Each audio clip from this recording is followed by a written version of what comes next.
இந்த படத்துடைய ஸ்டார்டிங் சீன்லயே நம்ம ஹீரோவை காமிக்கிறாங்க. நம்ம ஹீரோ ஃபேமிலியோட உட்காந்துட்டு டிவி பார்த்துக்கிட்டு இருக்காரு. நம்ம ஹீரோக்கு ஒரு மனைவி, ஒரு மகன், ஒரு மகள் அப்படின்னு சொல்லிட்டு ஒரு அருமையான வாழ்க்கையை வாழ்ந்துகிட்டு இருக்காரு. இந்த டைம்ல திடீர்னு யாரோ கால் பண்றாங்க. ஓகே சார், நான் வரேன் அப்படின்னு சொல்லிட்டு ஒரு இம்பார்ட்டன்டான விஷயம், நான் உடனே போயே ஆகணும் அப்படின்னும் போது, ஏங்க இந்த டைம்ல என்னங்க வேலை அப்படின்னு சொல்லிட்டு கேட்கும் போது, குமார் சார் கால் பண்ணாரு, நான் கண்டிப்பா போய் ஆகணும் அப்படின்னு சொல்லிட்டு காலையில வந்துட்டான்னு கிளம்புறாரு. எங்க போறாருன்னு பார்த்தா போயிட்டு ஒரு பொண்ணை பிக்கப் பண்றாரு.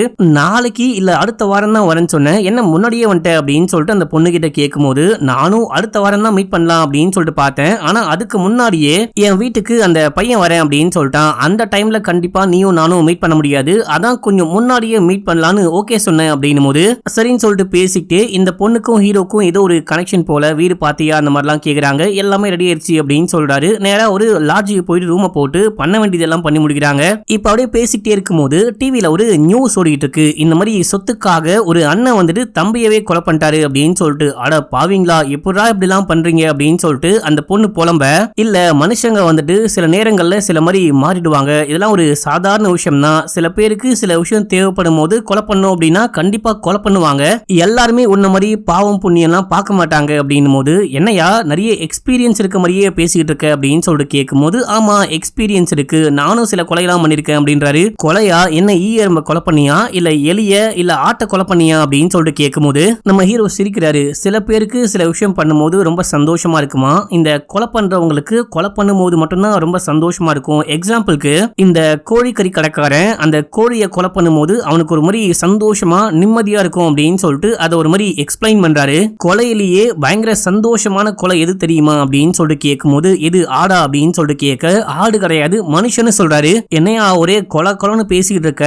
நீ நல்லாவே கொலை பண்ணுவ போல அப்படின்னு சொல்லிட்டு அவங்க கலாய்க்கும் போது, ஆமா நல்லாவே கொலை பண்ணுவேன், ஆக்சுவலா தேவை இருந்தாதான் கொலை பண்ண முடியும், இப்போ வந்துட்டு உனக்காக என்னுடைய பொண்டாட்டி புள்ளைய விட்டு வரணுமா அப்படின்னு சொல்லிட்டு பார்க்கும்போது அது கொஞ்சம் கஷ்டம் தான், அதுக்கு பதிலா உன்னை முடிச்சு கட்டிட்டேன் அப்படின்னா எனக்கு கொஞ்சம் ஈஸியா இருக்கும், எனக்கு வந்துட்டு அது பெரிய விஷயமாவே இருக்காது, நானும் சந்தோஷமா வாழ்ந்துகிட்டு இருப்பேன் அப்படின்னும் போது, அதுக்கு ஏன் என்னை கொலை பண்ணும், நீ இந்த விஷயத்த என்கிட்ட சொன்னாலே நான் வாட்னு கிளம்பி போறேன், நான் போயிட்டு என் வாழ்க்கையை பார்த்துக்க போறேன், அதுக்கு நீ எதுக்கு என்ன சம்பந்தமே இல்லாம கொலை பண்ணும் அப்படின்னு சொல்லிட்டு கேட்கும் போது, இல்ல நான் சொன்னா நீ போயிடுவ, எல்லாமே ஓகே தான், இருந்தாலுமே உன்னை கொலை பண்ணும் போது ஒரு சந்தோஷம் கிடைக்கும் பாரு, அந்த சந்தோஷம், அந்த நிம்மதி, அந்த ஒரு ஃபீலிங் வேற எதுலையுமே கிடைக்கவே கிடைக்காது அப்படின்னு சொல்லும் போது, ஓ என்ன நீங்க கொலை பண்ணுவீங்களா, எப்படி கொலை பண்ணுவீங்க அப்படின்னு சொல்லிட்டு கேட்கும் போது, சாதாரணமா இந்த ஷாலே போதும் அப்படின்னு சொல்லிட்டு இதை தூக்கி கழுத்துல போட்டு இந்த மாதிரி இருக்குன்னா இறந்து போயிடுவேன் அப்படின்னும் போது, உண்மையாவான்னு கேட்கும் போது இருக்க ஆரம்பிக்கிறாரு. சரி போதும் விடுங்க அப்படின்னு சொல்ல இவரு பயங்கரமா இறுக்கி அங்கேயே அந்த பொண்ணை கொலை பண்றாரு. சும்மா விளையாடிட்டு இருக்காரு அப்படின்னு சொல்லிட்டு பார்த்தா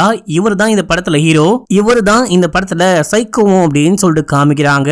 இந்த ஃபர்ஸ்ட் சீனை பார்க்கும்போது அள்ளு கிளம்பு மக்களே, இந்த ஃபர்ஸ்ட் சீனை பார்க்கும்போதே உங்களுக்கு இந்த படம் எப்படி இருக்க போகுது, எப்படி இருக்கும் அப்படின்னு சொல்லிட்டு கண்டிப்பா ஒரு கெஸ்ஸிங் இருக்கும். இதே சஸ்பென்ஸோட இந்த படத்தை முழுசா பாருங்க, கண்டிப்பா உங்களுக்கு இந்த படம் பிடிக்க வாய்ப்பு இருக்கு. இன்னைக்கு நான் உங்களுக்காக 2025ல போன மாசம் ஆக்சுவலா ரிலீஸ் ஆன களம் காவல் அப்படின்னு சொல்லிட்டு ஒரு மலையாள படம் கொண்டு வந்திருக்கேன். அதுலயும் என் தலைவன் மம்முக்காவுடைய படம் கொண்டு வந்திருக்க மக்களே. இந்த மனுஷனுடைய படத்தை பத்தி போல வார்த்தைகளே கிடையாது, இந்த படத்தை பார்த்து முடிங்க, அப்போ உங்களுக்கு புரியும். இப்ப நம்ம கதைக்குள்ள போயிடலாம். கதைக்குள்ள போறதுக்கு முன்னாடி மறக்காம சப்ஸ்கிரைப் பண்ணிக்கோங்க, பக்கத்துல வர பெல்லையும் கிளிக் பண்ணிக்கோங்க. நம்ம மிஸ்டர் விக்னேஷ் வாலெட்ல மெயின் வாலெட் எல்லாமே உங்களுக்கு 444லயே கிடைக்க போகுது மக்களே. கிட்டத்தட்ட உங்களுக்கு 40 to 50% வரைக்கும் ஆஃபர். போட்டோ வாலெட்லயும் உங்களுக்கு டிஸ்கவுண்ட் கிடைக்க போகுது. இது எல்லாமே வர 20ஆம் தேதி மட்டும்தான். இத பத்தி டீடைலா எண்ட்ல பேசலாம். இப்போ கதைக்குள்ள போயிடலாம். லிங்க் ஃபர்ஸ்ட் கமெண்ட்ல இருக்கு. இப்போ நம்ம ஹீரோ அந்த பொண்ணை கொலை பண்ணிட்டு ஒரு சூட்கேஸ்க்குள்ள போட்டுட்டு அப்படியே இழுத்துக்கிட்டு வராரு. அங்க யாராவது பாக்குறாங்களா, யாராவது இருக்காங்களா அப்படின்னு சொல்லிட்டு பார்த்துட்டு யாருமே இல்ல. ரிசப்ஷன்லயும் அந்த ஆளு நல்லா படுத்து தூங்கிட்டு இருக்காரு அப்படின்னு சொல்லிட்டு பேக்கோட அங்கிருந்து கிளம்புறாரு. நம்ம ஹீரோ ஒரு கார் வச்சிருக்காரு. நம்ம ஹீரோக்கு இந்த கார்னா ரொம்பவே பிடிக்கும். இந்த காரோட டிக்கிக்குள்ள இந்த டெட் பாடியை போட்டுட்டு இங்க இருந்து கிளம்புறாரு. இப்போ அப்படியே எங்க சீனை கட் பண்ணி நமக்கு ஒரு போலீஸ் ஸ்டேஷன்ல காமிக்கிறாங்க. இந்த போலீஸ் ஸ்டேஷன் வாசல்ல ஒரே பரபரப்பா இருக்கு. ரெண்டு கூட்டத்துக்கு நடுவுல ஒரு ப்ராப்ளம். அது என்ன ப்ராப்ளம்னு சொல்றவங்களுக்கு இப்ப அங்க ஒரு ஆள் வராரு. இந்த ஆள் வந்துட்டு இந்த கூட்டத்தை பத்தியும் அதுக்கப்புறம் ஒரு பிரச்சனையை பத்தியும் கேக்குறாரு. அதுக்கப்புறமா உள்ளுக்குள்ள போயிட்டு இன்ஸ்பெக்டர் மீட் பண்ண, ஆக்சுவலா வந்திருக்கிற ஆளு பிரஸ் நினைச்சிட்டு இவர்கிட்ட கொஞ்சம் திமிராவே பேசிக்கிட்டு இருக்காரு. அந்த டைம்ல தான் அங்க இருக்கிற இன்னொரு போலீஸ் பார்த்துட்டு, சார் இவர் ஸ்பெஷல் பிரான்ச்ல இருந்து வந்திருக்காரு அப்படின்னு போது, ஓ நீங்க ஸ்பெஷல் பிரான்ச்ல இருந்து வந்திருக்கீங்களா, ஆமா நீங்க வருவீங்க அப்படின்னு சொல்லிட்டு சீஃப் கால் பண்ணி சொன்னாரு. நான் கூட ஏதோ பிரஸ் ரிப்போர்ட்டரு வந்துட்டு ஏதோ பண்ண போறீங்க, சும்மா நியூஸ் கலெக்ட் பண்ண வந்திருக்கீங்கன்னு நினைச்சேன், மன்னிச்சுக்கோங்க அப்படின்னு சொல்லிட்டு இந்த கேஸ பத்தி எக்ஸ்பிளைன் பண்றாரு. ஒரு பொண்ணு வந்துட்டு பாத்தீங்கன்னா இப்போ காணாம போயிட்டா. அந்த பொண்ணு வேற ஒரு மதத்தை சேர்ந்த வேற ஒரு ஜாதியை சேர்ந்த ஒரு பையன் கூட ஓடி போயிட்டா அப்படின்னா ரெண்டு பேருக்கும் நடுவுல ஒரு ரெண்டு கூட்டத்துக்கும் நடுவுல பிரச்சனை. இப்போ ஒரு பொண்ணு ஓடி போயிட்டான்னு சொல்றாங்க பாத்தீங்களா, அந்த பொண்ணுடைய அண்ணன் வந்துட்டு ஒரு மிலிட்டரிக்காரன். அந்த பொண்ணு ஓடி போகும்போது அண்ணன் ஊர்லயே கிடையாது, டியூட்டில இருந்திருப்பான். இப்போ டியூட்டியை முடிச்சுட்டு ஊருக்கு வந்துட்டு ஊருக்குள்ள விசாரிக்கும் போது ஒரு பூசாரி சொல்லிருப்பாரு, இந்த மாதிரி உன்னுடைய தங்கச்சியும் ஜோசப்பும் பேசிட்டு இருக்கிற விஷயத்த நான் பார்த்தேன், அவங்க கூட தான் ஓடி போயிருக்க வாய்ப்பு இருக்கு அப்படின்னு சொல்ல, அதையே பிடிச்சிக்கிட்டு இந்த அண்ணன்காரன் போயிட்டு ஜோசப்புடைய வீட்டுல செமையா பிரச்சனை பண்ணிருக்கான். அதுக்கப்புறமா தான் ரெண்டு பேருமே மாத்தி மாத்தி சண்டை போட ஆரம்பிச்சிருக்காங்க. இது வந்துட்டு ஒரு மத கலவரமாவே உருவாயிருக்கு மக்களே. இது இன்னும் கொஞ்சம் பெரிய பிரச்சனை ஆயிடக்கூடாது அப்படின்னு சொல்லிட்டு இந்த கேஸை கொஞ்சம் சீரியஸா பாத்துக்கிட்டு இருக்காங்க. அதை விசாரிக்கலாம் அப்படின்னா ஸ்பெஷல் பிரான்ச்ல இருந்து இவர் வந்திருக்காரு. இப்போ இந்த கேஸை இவரு நான் டீல் பண்ணிக்கிறேன் அப்படின்னு சொல்றாரு. இந்த கேஸ்ல சம்பந்தப்பட்ட எல்லாரையும் கூப்பிட்டு விசாரிக்கிறாரு. முதல்ல அண்ணனை கூப்பிட்டு கேட்கும் போது இவன் தான் முதல்ல ஜோசப்புடைய வீட்டுக்கு போயிட்டு சண்டை போட்டிருக்கான்.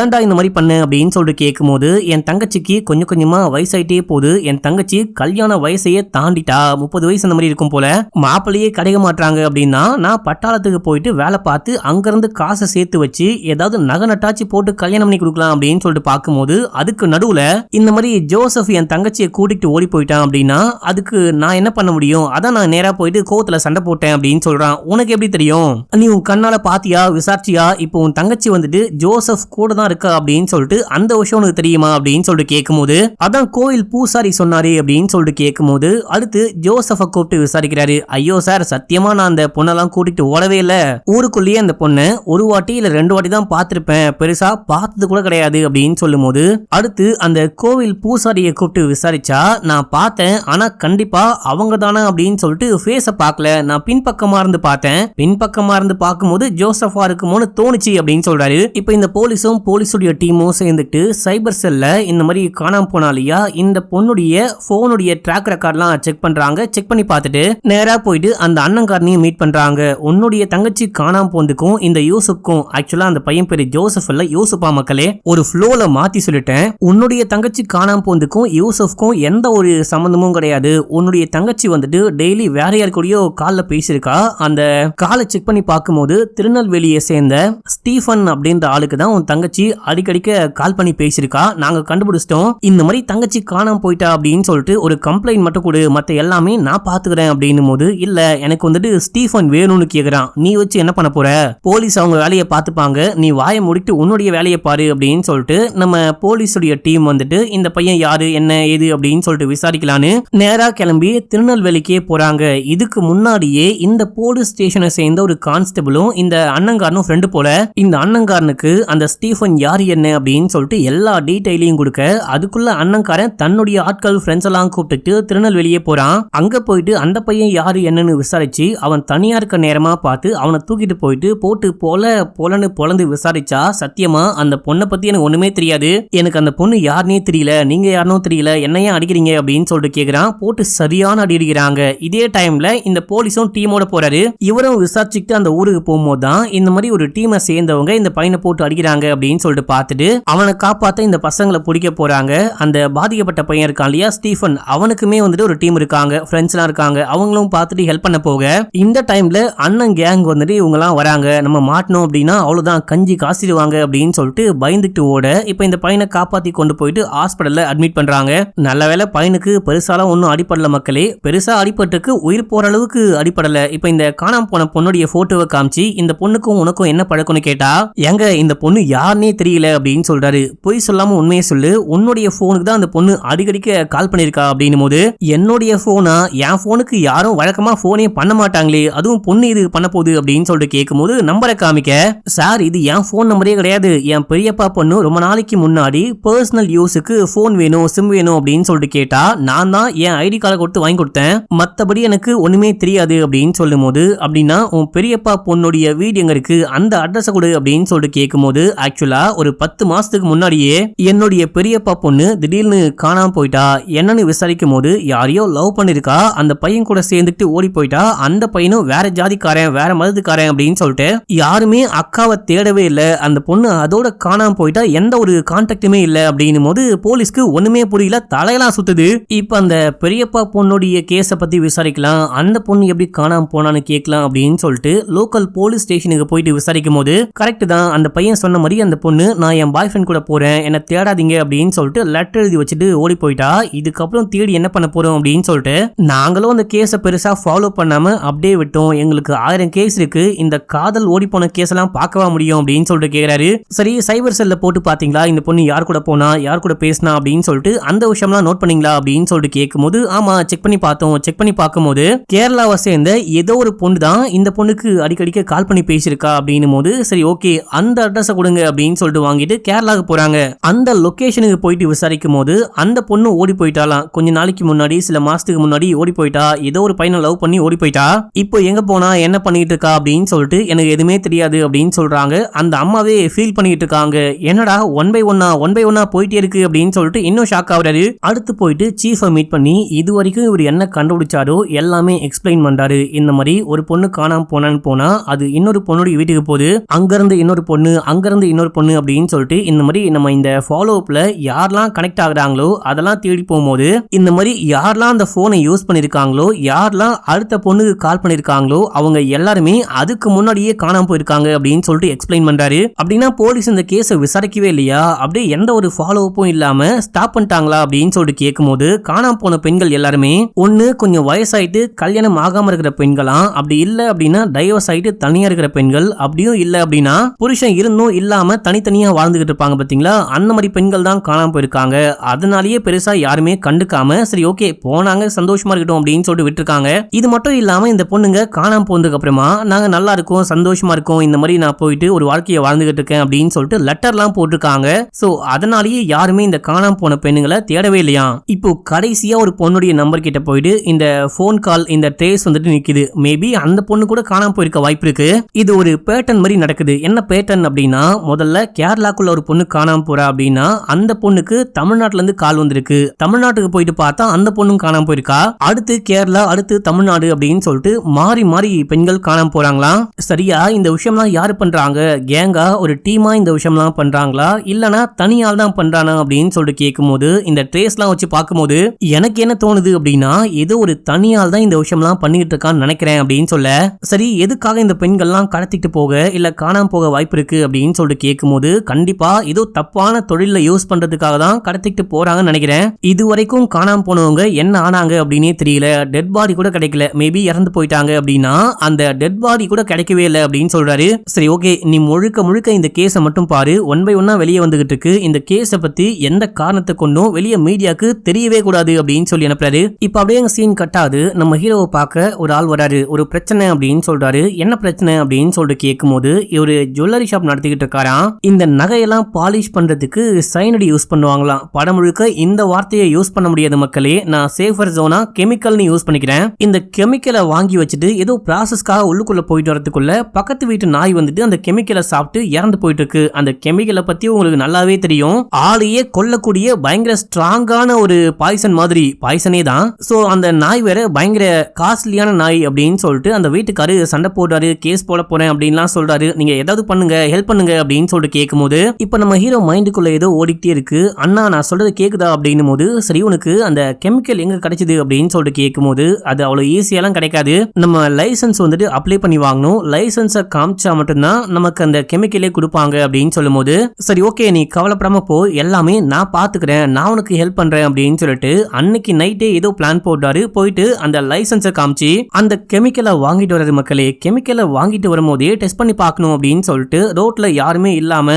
அனாதையா படுத்து தூங்குவாங்க பாத்தீங்களா, அப்படி ஒரு தாத்தாவை பாக்குறாரு. அவருக்கு இந்த கெமிக்கலை கலந்த சாப்பாடை கொண்டு போயிட்டு கொடுக்க அந்த மனுஷன் சரியான பசியில இருக்காரு. இந்த சாப்பாடை சாப்பிட்டவரு அவ்வளவுதான் ஸ்பாட் அவுட், இறந்தே போயிட்டாரு. சும்மா ஏதோ எலிக்கு கொடுத்து டெஸ்ட் பண்ணி பாக்குற மாதிரி இந்த பயவுள்ள டெஸ்ட் பண்ணி பாக்குறாரு மக்களே. அடுத்து போயிட்டு ஒரு கல்யாண புரோக்கரை மீட் பண்றாரு. மீட் பண்ணி இந்த மாதிரி என்னுடைய அண்ணாக்கு பொண்ணு பாத்துக்கிட்டு இருக்கோம், அண்ணாவுடைய முதல் மனைவி இறந்து போயிட்டாங்க, அவருக்கும் நல்ல வாழ்க்கையா செட் பண்ணி வைக்கலாம் அப்படின்னு சொல்லிட்டு பொண்ணு தேடிட்டு இருக்கேன், பொண்ணு இருக்காங்களா அப்படின்னு சொல்லிட்டு கேட்கும்போது காசை கொடுங்க அப்படின்னு சொல்லிட்டு வாங்கிட்டு பொண்ணுடைய போட்டோ எல்லாம் காமிக்கிறாரு. அதுவும் இவங்க என்ன மாதிரி பெண்கள் அப்படின்னா ரொம்ப வயசாயிட்டு கல்யாணம் ஆகாம இருக்கவங்க, அப்படி இல்ல அப்படின்னா டைவர்ஸ் ஆனவங்க, அப்படியும் இல்ல அப்படின்னா புருஷன் இறந்து போனவங்க, அதாவது தனியா வாழக்கூடிய கொஞ்சம் ஏஜான லேடிஸை மட்டும் இவரு கையில வச்சிருக்காரு மக்களே. அந்த மாதிரி போட்டோஸை மட்டும் வாங்கிட்டு போயிட்டு உட்கார்ந்து பார்த்துட்டு இருக்காரு. நம்ம ஹீரோ தனியா ஒரு பிளேஸ்ல வந்துட்டு இந்த மாதிரி இல்லீகலான எல்லா வேலை, இல்லீகலான எல்லா விஷயமும் பண்ணுவாரு போல. அந்த மாதிரி தனியா ஒரு இடத்துல போயிட்டு உட்கார்ந்துட்டு இந்த போட்டோ எல்லாம் பார்த்து வரைஞ்சுக்கிட்டு இருக்காரு.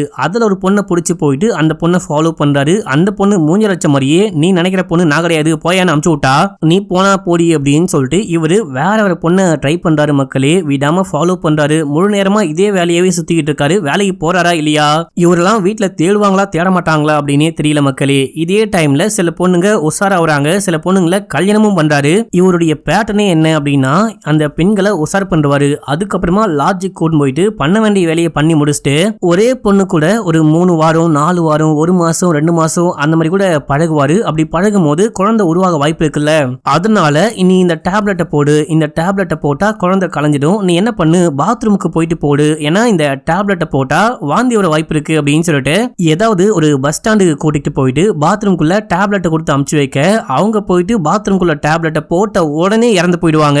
அதுக்கப்புறமா கொஞ்ச நாள் கழிச்சு அந்த ஊரை சேர்ந்த சில நியூஸ் பேப்பரை பார்க்கும்போது அடையாளம் காணப்படாத ஒரு பொண்ணுடைய டெட் பாடி கிடைச்சது அப்படின்னு சொல்லுவாங்க இல்லையா, அந்த மாதிரி சில நியூஸை பார்த்து இந்த பொண்ணு இறந்து போயிட்டாளா இல்லையான்னு கன்ஃபார்மும் பண்ணிக்கிறாரு. இந்த மாதிரி எல்லா விஷயத்தையும் ஒரு சேஃபான இதுலயே பண்ணிட்டு இருக்காரு. இன்னொன்னு கொலை பண்ணதுக்கு அப்புறமா யாரெல்லாம் கொலை பண்றாரோ அதை வந்துட்டு ஒரு நோட்ல வந்துட்டு வரைஞ்சுக்கிட்டு இருக்காரு அப்படின்னும் காட்டுறாங்க. இப்போ நம்ம போலீஸ் ஹீரோவை காமிக்கிறாங்க. இவர் என்ன பண்றாரு அப்படின்னா அந்த கனெக்ஷன் ஒரு பொண்ணுக்கும் கால் வரும் இல்லையா, அந்த மாதிரி இப்போ ஒரு கனெக்ஷன் ஆகிற ஒரு பொண்ணுடைய வீட்டுக்கு வந்திருக்காரு. இங்க வந்து விசாரிக்கும் போது பிஜுன்னு ஒரு பையன் வெளியே வரான். இந்த நம்பர் யாருடைய நம்பரு அப்படின்னு சொல்லிட்டு கேட்கும் போது என்னுடைய அம்மாவுடைய நம்பரு, ஆனா சில பல மாதங்களுக்கு முன்னாடியே போன் காணாம போயிடுச்சு, பழைய மொபைல், அந்த நம்பரும் பெருசா யூஸ் பண்ண மாட்டோமே அப்படின்னு சொல்லிட்டு நானும் அதுக்கப்புறமா கண்டுக்காம விட்டேன், போலீஸ்குள்ள கூட கம்ப்ளைண்ட் கொடுக்கல அப்படின்னு சொல்ல, ஆக்சுவலா சில பொண்ணுங்க காணாம போறாங்க, அது பத்தி விசாரிக்கலாம் அப்படின்னு தான் வந்திருக்கேன், அந்த ஒரு கேஸ்ல வந்துட்டு இந்த நம்பரு சம்பந்தப்பட்டிருக்கு அப்படின்னு சொல்லிட்டு விசாரிக்க, இல்ல சார் நான் தான் சொல்றேன் இல்லையா பல மாதங்களுக்கு முன்னாடியே அந்த போனு காணாம போயிடுச்சு, அதனால தேடாம விட்டோம், மேபி வேற யாரோ கூட அந்த போன் எடுத்து யூஸ் பண்ண வாய்ப்பு இருக்கு அப்படின்னும் போது இவருக்கும் நம்பும்படியா இருக்கு. பேக்ரவுண்ட்லாம் செக் பண்ணிட்டு வந்து சீஃபை மீட் பண்றாரு. அந்த பையன் சொல்றது எல்லாமே உண்மையா அப்படின்னு சொல்லிட்டு கேட்கும் போது உண்மை மாதிரி தான் தெரியுது, நானும் பேக்ரவுண்ட்லாம் செக் பண்ணிட்டேன், எல்லாமே பெர்ஃபெக்ட்டா இருக்கு, அந்த பையனை முழுமையா நம்பலாம் அப்படின்னு சொல்லிட்டு நம்ம போலீஸ் ஹீரோவே சீஃப் கிட்ட பேசிட்டு இருக்காரு. அடுத்து வேற ஒரு பொண்ணு கூட கனெக்ட் ஆயிருக்கும். இப்போ அந்த பொண்ணுடைய வீட்டுக்கு போயிட்டு விசாரிக்கும் போது அந்த பொண்ணு அவங்க வந்துட்டு ஒரு லேடி 2 குழந்தைங்க கூட இருக்காங்க. 2 பசங்களையும் அம்மா கிட்ட தனியா விட்டு அவங்க எங்கேயோ ஓடி போயிட்டாங்களாம். அம்மா புலம்பிட்டு இருக்காங்க, வேற எவன் கூடயே ஓடி போயிட்டா அப்படின்னு சொல்லிட்டு சரியான வெறுப்புல இருக்காங்க. பார்த்தா நம்ம ஹீரோ தான் உசார் பண்ணி அந்த லேடியை கூட்டிட்டு போயிட்டு பண்ண வேண்டிய வேலையெல்லாம் முடிச்சுட்டு அதுக்கப்புறம் கொலையும் பண்ணிருக்காரு. இப்ப அந்த லேடியோடைய படத்தை வரைஞ்சுக்கிட்டு இருக்காரு. இதே டைம்ல நம்ம போலீஸை காமிக்கிறாங்க. இவரால ஒண்ணுமே கண்டுபிடிக்க முடியல, எந்த பக்கம் போனாலும் முட்டு சந்தா இருக்கு. இப்ப வந்துட்டு முக்காவாசி கேஸ் வந்துட்டு தமிழ்நாடு போனாதான் விசாரிக்க முடியும் அப்படின்ற ஒரு சிச்சுவேஷன். ஏன்னா ஒரு ஸ்டார்டிங்ல சொன்ன மாதிரியே ஒரு பொண்ணு தமிழ்நாட்டுக்குள்ள காணாம போறாங்க அப்படின்னா அடுத்து கேரளாக்குள்ள காணாம போறாங்க, அடுத்து மறுபடியும் தமிழ்நாட்டுக்குள்ள காணாம போறாங்க. இந்த மாதிரி ஜிக்ஸாக்கா மாறி மாறி காணாம போறதுனால தமிழ்நாட்டுக்கும் போயிட்டு விசாரிச்சாதான் கரெக்டா இருக்கும். அதுக்கு பெர்மிஷன் வேணும் அப்படின்னு சொல்லிட்டு சீஃப் கிட்ட போயிட்டு கேட்கும் போது, யாவ் நீயும் பல மாசமா இந்த கேஸை விசாரிச்சுக்கிட்டு இருக்க, உன்னால ஒண்ணுமே கண்டுபிடிக்க முடியல, இதுக்கு முன்னாடிலாம் எவ்வளவு பெரிய கேஸை கொடுத்தாலும் சீக்கிரமாவே முடிப்ப, இந்த கேஸ் மட்டும் எதுக்கு ரொம்ப டைம் ஆகுது, வேற ஆபீசரை போடணுமா அப்படின்னு சொல்லிட்டு கேட்கும் போது, இல்ல சார் எனக்கு கொஞ்சம் டைம் மட்டும் கொடுங்க, நான் கண்டிப்பா கண்டுபிடிக்கிறேன், இப்போ தமிழ்நாட்டுக்கு போயிட்டு விசாரிக்கணும், அதுக்கு மட்டும் பெர்மிஷன் வாங்கி கொடுங்க அப்படின்னு சொல்லிட்டு கேட்கும் போது, பர்மிஷன்லாம் ரெடியா இருக்கு, நீ போயிட்டு விசாரிக்கலாம் அப்படின்னு சொல்றாரு. அது எந்த ஊரு அப்படின்னா நாகர்கோயில், அதாவது கேரளா தமிழ்நாடு பார்டர்ல இருக்க மக்களே, அந்த ஒரு சின்ன ஊர் இருக்கு பாத்தீங்களா, அந்த ஊர்ல இருந்து தான் கடைசியா கேரளால காணாம போன பொண்ணுக்கு கால் வந்திருக்கும் அப்படின்னு சொல்லிட்டு கண்டுபிடிச்சிருக்காங்க. இப்போ நேரா கிளம்பி அந்த ஒரு போலீஸ் ஸ்டேஷனுக்கும் போயிட்டு பேசிக்கிட்டு இருக்கும் போது, இதுக்கு முன்னாடி இதே ஸ்டேஷன்ல ஒரு எஸ்ஐ இருந்தாராம், அவரு ஸ்பெஷல் பிரான்ச்ல ஒரு வேலை இருக்கு அப்படின்னு சொல்லிட்டு அங்க மாத்தி விட்டுட்டு இருக்காங்க. அங்க போயிட்டு சில வேலையெல்லாம் பார்த்துட்டு இருக்காரு. ஒரு திறமையான ஆளு. இப்ப வந்துட்டு உங்களுக்கு ஹெல்ப் பண்ண அவரை தான் அலாட் பண்ணிருக்கோம், தமிழ்நாட்டுக்குள்ள இந்த கேஸை விசாரிக்க அவரு உங்களுக்கு எல்லா உதவியும் பண்ணுவாரு, முழுக்க முழுக்க இந்த கேஸ்ல அவரு உங்களுக்கு ஹெல்ப் பண்ணுவாரு அப்படின்னு சொல்லிட்டு அவரை கூப்பிட்டா அவரு வேற யாரும் கிடையாது, நம்ம ஹீரோ தான். தக்காளி இங்க வச்சாம் பாரா ட்விஸ்ட் அப்படின்ற மாதிரி இந்த ட்விஸ்ட நான் கெஸ் பண்ணவே இல்லை மக்களே. உங்க பேர் என்ன அப்படின்னு சொல்லிட்டு கேட்கும் போது ஸ்டான்லி தாஸ்னு சொல்றாரு. ஆக்சுவலா நம்ம ஹீரோ இங்க வரதுக்கு முன்னாடியே நேத்து நைட்டே ஒரு பொண்ணு கூட பழகிட்டு அந்த பொண்ணு பிரெக்னென்ட் ஆயிட போறா அப்படின்னு சொல்லிட்டு அதுக்காக அந்த பொண்ணு கிட்ட போய் சொல்லி மாத்திரை கொடுப்பாரு. மாத்திரையை போடணும் அப்படின்னு மோஸ்ட்லி வந்துட்டு இந்த மாதிரி பஸ் ஸ்டாண்டுக்கு வந்து மாத்திரையை கொடுத்து அந்த பொண்ணுங்க பஸ் ஸ்டாண்ட்ல இருக்க பாத்ரூம்லயே இறந்து போயிடுவாங்க. அதே பேட்டர்னை ஃபாலோ பண்ற மாதிரியே கூட்டு வந்திருக்காரு. இப்போ பேசிக்கிட்டு வரும்போதே இவர் கேக்குறாரு, என்ன உனக்கு பயமா இருக்கா, நான் உன்னை ஏமாத்திட்டு போயிடுவேன்னு பயமா இருக்கா அப்படின்னு சொல்லிட்டு கேட்கும் போது, சேச்ச உங்களால வந்துட்டு நான் இல்லாம வாழ முடியாது அப்படின்னு சொல்லிட்டு எனக்கு நல்லாவே தெரியும், அதனால நீங்க என்ன ஏமாத்த மாட்டீங்கன்ற நம்பிக்கை இருக்கு அப்படின்னு சொல்லிட்டு இந்த பொண்ணு மாத்திரையை போட பாத்ரூம்குள்ள போறா. இந்த ஆளு அந்த பொண்ணுடைய திங்ஸ் பேக் போனோட அங்கிருந்து கிளம்பிடுறாரு. இப்போ ரியல் டைம்ல காமிக்கிறாங்க நம்ம ஹீரோ அந்த போலீஸோட அசிஸ்டன்ட் அப்படின்னு சொல்லிட்டு இவங்க எல்லாரும் கேஸ பத்தி பேசிட்டு போகும்போது நம்ம போலீஸ்காரர் எல்லாரும் கூஹன்னு கூப்பிடுவாங்க. உங்களை ஏன் அப்படி கூப்பிடுறாங்க, தப்பா நினைக்கல அப்படின்னா என்கிட்ட சொல்லலாமே அப்படின்னு சொல்லிட்டு நம்ம ஹீரோ கேட்க, அதை வேணா நான் சொல்றேன்னு சொல்லிட்டு அசிஸ்டன்ட் சொல்ல ஆரம்பிக்கிறாரு. கூஹனா வேற ஒண்ணும் கிடையாது, இந்த ஆந்தையில ஒரு வகையா குற்றவாளிகளை வந்துட்டு இவரு ஆந்த மாதிரி நைட் முழுக்க தூங்காம கூட எப்படியாச்சும் குற்றவாளிகளை கண்டுபிடிச்சிருவேன் அப்படின்னு சொல்றாரு. ஐ மீன் கண்டுபிடிச்சிருவாராம். அந்த அளவுக்கு இது வரைக்கும் எடுத்த எல்லா கேஸையும் மோஸ்ட்லி முடிச்சிருக்காரு, கொலைகாரங்களை குற்றவாளிகளை பிடிச்சிருக்காரு அப்படின்னும் போது, ஆமா நான் வந்துட்டு அந்த 2 பேரை பிடிக்கவே இல்ல, அந்த 2 குற்றவாளிகளை மட்டும் பிடிக்கவே முடியல, என் கையில இருந்து மிஸ் ஆயிட்டாங்க அப்படின்னும் போது, ஆமா நம்ம எவ்வளவு பெரிய திறமையான அதிகாரியா இருந்தாலும் நம்ம கையில இருந்து சில பேர் தப்பிச்சிருவாங்க.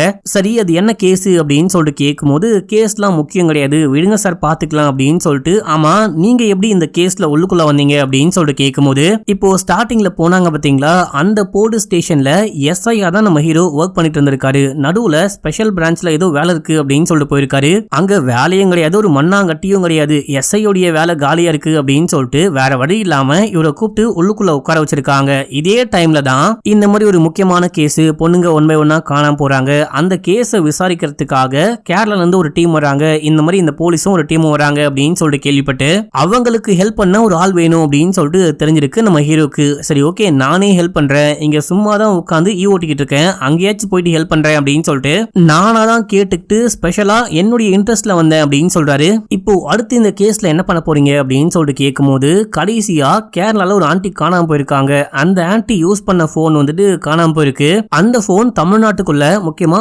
நாகர்கோயிலுக்குள்ள தான் அந்த சுவிட்ச் ஆஃப் ஆயிருக்கு மக்களே. சோ அந்த போன் ஆன் ஆச்சு அப்படின்னா கொலைகாரனை கண்டுபிடிக்க முடியும்னு நினைக்கிறேன். அந்த போன் இப்போ வந்துட்டு எந்த பெண்கள் எல்லாரும் காணாம போறாங்களோ அந்த பெண்களுடைய போனை தான் கொலைகாரன் எடுத்து யூஸ் பண்ணிட்டு இருக்கான். கடைசியா காணாம போன பொண்ணுடைய போனு இது வரைக்கும் ஆஃப்லயே இருக்கு. அந்த போன் எப்போ ஆன் ஆகுதோ அதை வச்சு கொலைகாரனை கண்டுபிடிக்க முடியும் அப்படின்னு சொல்றாரு. பார்த்தா நம்ம ஹீரோ அந்த போனை பாக்கெட்டுக்குள்ளேயே வச்சு சுத்திக்கிட்டு இருக்காரு மக்களே. கொய்யால இந்த போனை வச்சுதான் நம்மள புரிய போறாங்களா அப்படின்னு சொல்லிட்டு வீதியில பேதியாவது போற வழியிலேயே ஒரு முக்கியமான வேலை இருக்கு, என் வீடு இந்த பக்கம் தான், நான் இறங்கிறேன் அப்படின்னு சொல்லிட்டு இறங்கி ஒரு சந்துக்குள்ள போயிட்டு அந்த போனை தூள் தூளா உடைச்சு போடுறாரு. இப்போ இதே டைம்ல நம்ம போலீஸ்க்கு வந்துட்டு பாத்தீங்கன்னா ஒரு தகவல் கிடைக்குது. கேரளால ஒரு பொண்ணு காணாம போனா இல்லையா, அந்த பொண்ணுடைய டெட் பாடி வந்துட்டு ஒரு பப்ளிக் பாத்ரூம் உடைய உள்ள இருந்து கண்டுபிடிச்சிருக்காங்க. டெட் பாடியை தகனம்லாம் பண்ணிட்டாங்க.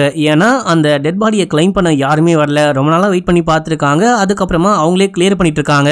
இப்போ அந்த ப்ரொஃபைல் மேட்ச் ஆகுது அப்படின்னும் போது, இதே போல வேற எங்கேயாச்சும் அன்ஐடென்டிஃபை பெண்களுடைய பாடி வந்துட்டு இந்த மாதிரி ஆயிருக்கான்னு பார்க்க சொல்லுங்க அப்படின்னு சொல்லிட்டு செக் பண்ணி பார்க்கும்போது, இதே போலதான் எல்லா பெண்களையுமே அந்த கொலைகாரன் கொலை பண்ணிருக்கான் அப்படின்னு சொல்லிட்டு நம்ம போலீஸ் புரிஞ்சுக்கிறாரு. அதாவது அடையாளமே தெரியாம பஸ் ஸ்டாண்ட்ல இருக்க பாத்ரூம்ல யாராவது இறந்து போயிருக்காங்களா அப்படி செக் பண்ணுங்க அப்படின்னு சொல்லிட்டு செக் பண்ணி பார்க்கும்போது நிறைய பொண்ணுங்க, இது வரைக்கும் கணக்குல ஒரு 5-6 பொண்ணுங்க வந்திருக்காங்க. தமிழ்நாட்டிலயும் சரி கேரளாலையும் சரி இதே பேட்டர்ன்ல தான் நிறைய பெண்கள் இறந்து போயிருக்காங்க அப்படின்னும் போது, அதே பேட்டர்ன்ல வந்துட்டு செக் பண்ணி பார்க்கும்போது காணாம போன பெண்களும் இறந்து போன பெண்களும் மேட்ச் ஆகுறாங்க. இப்போ ஒரு டாக்டர் போயிட்டு விசாரிக்கிறாரு. 2 பெண்களுடைய பாடியை இந்த டாக்டர் தான் போஸ்ட்மார்ட்டம் பண்ணிருக்காரு. அன்ஐடென்டிஃபையா வந்த பாடியை போஸ்ட்மார்ட்டம் பண்ணிருக்காரு. இவர்கிட்ட விசாரிக்கும் போது, நான் அந்த பாடியை போஸ்ட்மார்ட்டம் பண்ணும்போதே நோட் பண்ணேன், வயிறு வந்துட்டு ஒரு மாதிரி அழுகி போன மாதிரி ஸ்மெல் அடிச்சது, உடம்பே ஒரு மாதிரி பிங்கா மாறி போயிருந்துச்சு. கண்டிப்பா இறந்து போன 2 பெண்களுமே இறந்து போறதுக்கு முன்னாடி சைனட் சாப்பிட்டுருக்காங்க. அந்த சைனடு வயிற்றுக்குள்ள போனோனே அவங்க இறந்து போயிட்டு இருக்காங்க. அந்த டெட் பாடிக்கு பக்கத்துல சின்னதா மருந்து மாத்திரை எல்லாம் பேக் பண்ற மாதிரி ஒரு ஜிப்லாக் கவரையும் கண்டுபிடிச்சிருக்காங்க. 2 டெட் பாடிக்கு பக்கத்துலயுமே கண்டுபிடிச்சிருக்காங்க. இறந்து போன 2 பெண்களுமே இறந்து போறதுக்கு கொஞ்ச நேரத்துக்கு முன்னாடி இல்ல சில மணி நேரங்களுக்கு முன்னாடி யாரு கூடயோ இன்டிமேட்டா இருந்திருக்க வாய்ப்பு இருக்கு அப்படின்னு சொல்லிட்டு கண்டுபிடிச்சிருக்காங்க. அப்படின்னா அந்த கொலைகாரன் ரேப் பண்ணி கொலை பண்றானா அப்படின்னு சொல்லிட்டு கேட்கும் போது, கண்டிப்பா கிடையாது, அவங்க விருப்பத்தோட ஒன்னா இருந்திருக்காங்க. அதுக்கான தடயம்லாம் பார்த்தோம், கண்டிப்பா இது ரேப் பண்ணி கொலை பண்ணப்பட்டது கிடையாது, ஒன்னா இருந்ததுக்கு அப்புறமா தான் கொலை பண்ணிருக்காங்க அப்படின்னும் போது எல்லாமே ஓகே, அந்த பொண்ணுங்களே ஓகே சொல்றாங்க. அதுக்கப்புறம் கூட எதுக்காக இந்த கொலைகாரன் கொலை பண்றான் அப்படின்னு சொல்லிட்டு கேட்க, இந்த பேட்டர்ன்லாம் வச்சு பார்க்கும்போது கண்டிப்பா அந்த கொலைகாரன் ஒரு சைக்கோ பார்த்த தவிர வேற யாராலையும் இந்த மாதிரி பண்ணவே முடியாது. அந்த பொண்ணுங்க ஓகே சொல்றாங்க, ஒன்னா இருக்கிறாங்க அப்படின்னும் போது எதுக்காக கொலை பண்ணும், அவன் சைக்கோ தான் அப்படின்னு சொல்றாரு. இதே டைம்ல நம்ம ஹீரோவை காமிக்கிறாங்க. இவரு தனியா ஒரு வீடு இருக்கு பாத்தீங்களா, அந்த வீட்டுக்குள்ள போயிட்டு உட்கார்ந்துட்டு வரைஞ்ச அந்த விஷயங்கள்லாம் பார்த்துக்கிட்டு இருக்காரு. ஒரு நோட்டு மாதிரி ஒரு டைரி மாதிரி போட்டு வச்சிருக்காரு. நிறைய பேரை கொலை பண்ணிருக்காரு. அந்த போட்டோ எல்லாம் பார்த்து ரசிச்சுக்கிட்டு இருக்காரு. இப்போ இந்த பக்கம் நம்ம போலீஸை காமிக்கிறாங்க. இவரு போயிட்டு சீஃபை மீட் பண்ணி, இது வரைக்கும் 11 பொண்ணுங்க பாதிக்கப்பட்டிருக்காங்க, இறந்து போயிருக்காங்க. 11ஓட நிக்கும் அப்படின்னே சொல்ல முடியாது, எக்கச்சக்கமான பெண்கள் பாதிக்கப்பட்டிருக்காங்க அப்படின்னு சொல்லிட்டு நினைக்கிறேன். அந்த கொலைகாரன் சாவர வரைக்கும் கண்டிப்பா இந்த கொலையை பண்ணிட்டே இருப்பான். நம்ம எப்படியாச்சு அடுத்த பெண்கள் பாதிக்கப்பட்டதுக்குள்ள வேற வேற பெண்களை அவன் தூக்கறதுக்குள்ள நம்ம போயிட்டு அவனை தூக்கணும் அப்படின்னு சொல்லிட்டு இருக்காரு. இப்ப அப்படியே எங்க சீன் கட்டாது. இந்த இறந்து போயிட்டு பாடியா கண்டுபிடிச்சிருப்பாங்க இல்லையா, அந்த பெண்களுடைய பிலாங்கிங்ஸ் எல்லாம் எடுத்து வச்சிருக்காங்க. அங்க போயிட்டு பார்க்கும்போது அங்க இருக்க இன்னொரு போலீஸ் எக்ஸ்பிளைன் பண்ணிட்டு இருக்காரு. நார்மலா ஒரு பின் மாதிரி கொஞ்சம் பெரிய சைஸ் பின்னா இருக்கு, இது என்ன அப்படின்னு சொல்லிட்டு கேட்கும்போது இது சாதாரணமா பெண்கள் யூஸ் பண்ற அந்த சேஃப்டி பின் கிடையாது, நம்ம வந்துட்டு நேம் பேஜ் எல்லாம் குத்த யூஸ் பண்ணுவோம் இல்லையா, அந்த மாதிரி ஒரு பின்னா இருக்கு, முக்கியமா ஏதாவது யூனிஃபார்மா இருக்க வாய்ப்பு இருக்கு அப்படின்னு. அது நம்ம ஹீரோவுடைய அந்த சேஃப்டி பின் போல மக்களே. நம்ம ஹீரோ வந்துட்டு நேம் பேஜ் குத்துவாரு பாத்தீங்களா, அதனுடைய சேஃப்டி பின் போல எப்படியோ மிஸ் ஆயிட்டு வந்துட்டு இருக்கு. அதுக்கப்புறமா ஒரு சின்ன பேப்பர், அந்த பேப்பர்ல எந்த ஒரு நோட்டுமே இல்லாம வெறும் பேப்பரா இருக்கு, இது என்னையா பேப்பரா இருக்கு அப்படின்னு சொல்லிட்டு கேட்கும்போது இந்த பேப்பர்லயுமே அவன் இந்த கெமிக்கலை கலந்து கொடுத்திருக்கான். சில நேரங்கள்ல இந்த ஜிப்லாக் கவர் இல்லாம பேப்பர்ல கூட மடிச்சு கொடுத்திருக்கான் போல. இந்த பேப்பர்லயுமே அந்த கெமிக்கலுடைய ட்ரேசஸ கண்டுபிடிச்சோம் அப்படின்னும் போது இந்த பேப்பரை பார்க்கும்போது கூட ஏதோ தோணுது நம்ம போலீஸுக்கு, இந்த பேப்பரை நல்லா நோட் பண்ணு, இதை பார்க்கும்போது உனக்கு என்ன தோணுது அப்படின்னு சொல்லிட்டு கேட்கும்போது கூட இருக்க அசிஸ்டன்ட்டும் இது நம்ம டிபார்ட்மெண்ட்ல யூஸ் பண்ற பேப்பர் மாதிரியே தெரியுது அப்படின்னு சொல்றாரு. அதாவது ஒருவேளை இந்த சைக்கோ கொலகாரன் இருக்கான் இல்லையா, இவன் போலீஸா இருக்க வாய்ப்பு இருக்கு அப்படின்ற மாதிரி யோசிக்கிறாங்க. இப்ப அப்படியே எங்க சீன் கட்டாது. இந்த போலீஸ் போயிட்டு ஒரு சைபர் செல் டீமை மீட் பண்றாரு. அதுல ஒரு ஆள் தான் இந்த போலீஸ்க்கு இந்த கேஸ்ல ஹெல்ப் பண்றாரு. அவர்கிட்ட இது வரைக்கும் காணாம போன எல்லாருடைய போன் நம்பரையும் கொடுத்துட்டு இந்த நம்பர்ல எந்த போன் ஆன் ஆனாலும் உடனே எனக்கு கால் பண்ணுங்க அப்படின்னு சொல்லிட்டு இருக்காரு. அது மட்டும் இல்லாம இந்த கொலகாரனுடைய பேட்டர்ன் உங்களுக்கு நல்லாவே தெரியும். இவன் எந்த பொண்ணை கடைசியா கொலை பண்றானோ அந்த பொண்ணுடைய போன்ல இருந்து தான் அடுத்த டார்கெட்டை சூஸ் பண்ணுவான், போன் பேசுவான். இப்போ அந்த போன் எல்லாமே அந்த கொலகாரன் யூஸ் பண்ணிருக்கானா அப்படின்னு சொல்லிட்டு கேட்கும்போது ஆக்சுவலா அந்த பொண்ணுங்களுடைய போனை தூக்கி போட்டு சிம்ம மட்டும் வேற ஒரு போன்ல போட்டு யூஸ் பண்ணிருக்கானா, அந்த போனை எந்த கடையில வித்தாங்கன்னு கண்டுபிடிக்க முடியுமா அப்படின்னு சொல்லிட்டு கேட்டு அந்த டீடைல்லாம் வாங்கிட்டு கடைக்காரனை போயிட்டு மீட் பண்ணி அந்த டீடைல்லாம் கொண்டு வந்து கொடு, யார்கிட்டலாம் வித்தியோ அந்த டீடைல்லாம் வேணும் அப்படின்னு சொல்லிட்டு கேட்கும்போது சார் நான் முன்ன மாதிரிலாம் கிடையாது, இப்போ ரொம்ப தெரிஞ்சுட்டேன், இப்போ வந்துட்டு நான் வந்துட்டு நேர்மையா தான் என் பொழப்ப ஓட்டிக்கிட்டு இருக்கேன் அப்படின்னு. இதுக்கு முன்னாடி என்னடா பண்ண அப்படின்னு சொல்லிட்டு கேட்கும்போது கடை ஆரம்பிச்ச புதுசுல எந்த ஒரு ப்ரூஃபும் வாங்காம சிம் கார்டுலாம் கூட வித்திருக்காராம் நிறைய காசுக்கு. அதுக்காக போலீஸ் ரைடுக்கு வந்து கைது பண்ணிட்டு போயிருக்காங்க. கைது பண்ணும்போது இந்த பழைய போனு புது போனு அப்படின்னு சொல்லிட்டு எல்லாத்தையும் கொண்டு போயிருக்காங்க.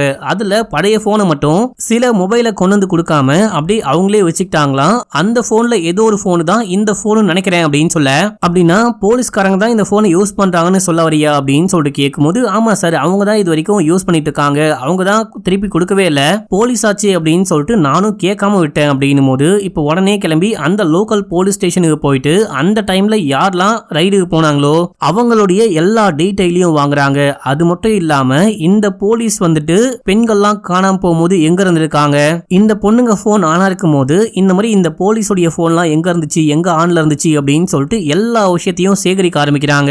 ஆனா இந்த டைம்னு பார்த்து இதுக்கு முன்னாடி காணாம போன சரண்யா அப்படின்னு சொல்லப்படக்கூடிய ஒரு பொண்ணுடைய போன் ஆன்ல இருக்கு, அதுவும் நீங்க எந்த ஊர்ல இருக்கீங்களோ அதே ஊர்ல அப்படின்னு சொல்ல அடங்க ஒக்கமக்கா அப்படின்னா கொலகாரம் மாட்டிக்கிட்டானா அப்படின்னு சொல்லிட்டு கேட்டு அந்த சைபர் செல் ஆளையும் கூப்பிட்டு ஸ்பாட்டுக்கே போறாங்க, லொகேஷனை கண்டுபிடிச்சு போறாங்க. அது ஒரு பெரிய அபார்ட்மெண்ட். இந்த அபார்ட்மெண்ட்டுக்குள்ள எங்கேயோ இருந்து தான் அந்த சிக்னல் வருது அப்படின்னு சொல்லும் போது போன் ஆன்ல இருக்கா இல்லையான்னு கேட்கும் போது ஆன்ல தான் இருக்கு, இது வரைக்கும் ஆன்ல தான் இருக்கு அப்படின்னு சொல்லும் போது இப்போ இந்த போலீஸே அந்த போனுக்கு கால் பண்ணி பாக்குறாரு. கிரவுண்ட் ஃப்ளோர்ல ஒரு வீட்டுக்குள்ள இருந்து அந்த போன் ரிங் அடிக்கிற சவுண்ட் நல்லாவே கேக்குது. இவரும் போயிட்டு அந்த வீட்டுடைய கதவை தட்டும் போது நம்ம ஹீரோவுடைய மனைவி, உண்மையான மனைவி தான் வந்து கதவை திறக்கிறாங்க. அப்படின்னா ஹீரோ மாட்டிக்கிட்டாரா அப்படின்னு சொல்லிட்டு பார்த்தா ஆக்சுவலா இவங்க வந்துட்டு பக்கத்து வீடு வந்திருக்காங்க, நான் ஃபர்ஸ்ட் ஃப்ளோர்ல குடியிருக்கேன், இது என் ஃப்ரெண்டுடைய வீடு அப்படின்னு சொல்றாங்க. இது மட்டும் இல்லாம ஒரு போலீஸ் ஸ்டேஷனை சேர்ந்த போலீஸ்லாம் போனை கொண்டு போயிட்டு திருப்பி கொடுக்கல அப்படின்னு சொல்றாங்க இல்லையா, அதே போலீஸ் ஸ்டேஷன்ல கான்ஸ்டபிளா ஒர்க் பண்ணக்கூடிய மணின்றவருடைய வீடு தான் மக்களே இது.